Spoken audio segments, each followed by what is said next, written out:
আসসালামু আলাইকুম। আশা করি সবাই ভালো আছেন। আলহামদুলিল্লাহ। আজকে দেখাবো জিভে জল আসার মতো লোভনীয় একটা ভর্তা, জামরুল ভর্তা। ওয়েদার চেঞ্জ হওয়ার সময় আমরা বিভিন্ন ধরনের অসুস্থ হয়ে পড়ি। ভাইরাস, ইনফ্লুয়েঞ্জার, বিভিন্ন জ্বরে মুখের রুচি চেঞ্জ হয়ে যায়। তখন যে কোনো কিছুর ভর্তা খেলে মুখের রুচিটা ফিরে আসে। সিজনাল রসালো ফল খাওয়াটা স্বাস্থ্যের জন্য খুবই ভালো। আমি এখানে কিছু জামরুল নিয়েছি। জামরুলগুলো দেখতে একদম ছোট হলেও কিন্তু একদম ফ্রেশ, আমাদের গাছের জামরুল। জামরুলগুলো আমি একটা নাইফ দিয়ে মাঝখান থেকে কেটে চারপাশ থেকে নিয়ে নিব, মাঝখানের ফুলের অংশটা ফেলে দিব। এভাবে ছোট ছোট পিস করে নিব।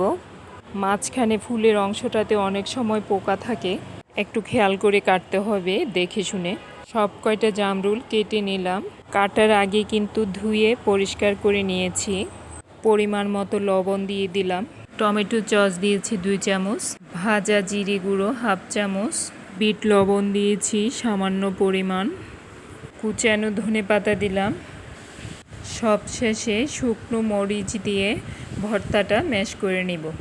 1 চামচ পরিমাণ চিনি দিলাম পারফেক্ট টেস্টের জন্য।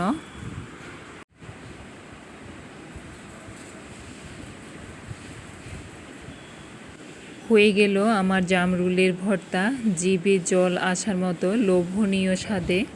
আশা করছি ভিডিওটি ভালো লেগেছে। ভালো লেগে থাকলে আমার চ্যানেলটা সাবস্ক্রাইব করার অনুরোধ রইল। যারা সাবস্ক্রাইব করেছেন তাদেরকে অসংখ্য ধন্যবাদ। সাথে একটা লাইক, ভালো একটা কমেন্ট করে চ্যানেলের সাথে থাকবেন, যাতে নতুন নতুন ভিডিওগুলো সহজে পেয়ে যান। আপনাদের একটা লাইক, ইভেন কমেন্ট আমাকে অনেকটাই অনুপ্রেরণা যোগায়। সবাই ভালো থাকবেন। আল্লাহ হাফেজ।